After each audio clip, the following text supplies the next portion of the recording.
எல்லாருக்கும் எனக்குங்க என் பாப்பாவோட பர்த்டேக்கு கிளிட்டர் ப்ளோ கேக் தான் வந்து பண்ணியிருந்தேன். ட்ரெண்டிங்கில் போயிட்டுருக்க இந்த கேக் எப்படி பண்ணுறதுன்னு பார்க்கலாமா?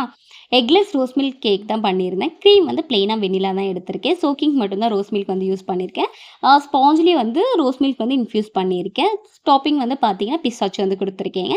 கேக்கோட டிசைன் வந்து பார்த்தீங்கன்னா ரொம்ப மினிமலாக தான் பண்ணியிருந்தேன். பேலட் நைஃப்பில் எல்லோ அண்ட் பிங்க்கில் வந்து டிசைன் கொடுத்துருந்தேங்க.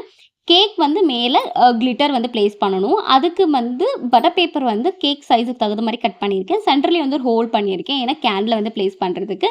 கிளிட்டர் வந்து நம்ம டைரெக்டாக கேக் மேலே ப்ளேஸ் பண்ணோம்னா அது கேக் மேலே வந்து ஒட்டிக்கும், ப்ளோ ஆகாது. அதனால தான் பட்டர் பேப்பர் வந்து யூஸ் பண்ணிக்கிறோம்.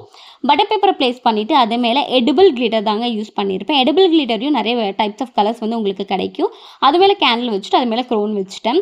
ஸோ இவங்க வந்து அந்த க்ரோனை ஃபஸ்ட்டு எடுத்து வச்சுட்டு அதுக்கப்புறமா வந்து பார்த்திங்கன்னா அந்த கேண்டில் வந்து ப்ளோ பண்ணுவாங்க. அந்த கிளிட்டர் வந்து நல்லா ஸ்ப்ரெட் ஆகும். இதில் ஒரு ட்ராபேக் என்னென்னா வீடு ஃபுல்லாக கிளிட்டர் ஆகுங்க.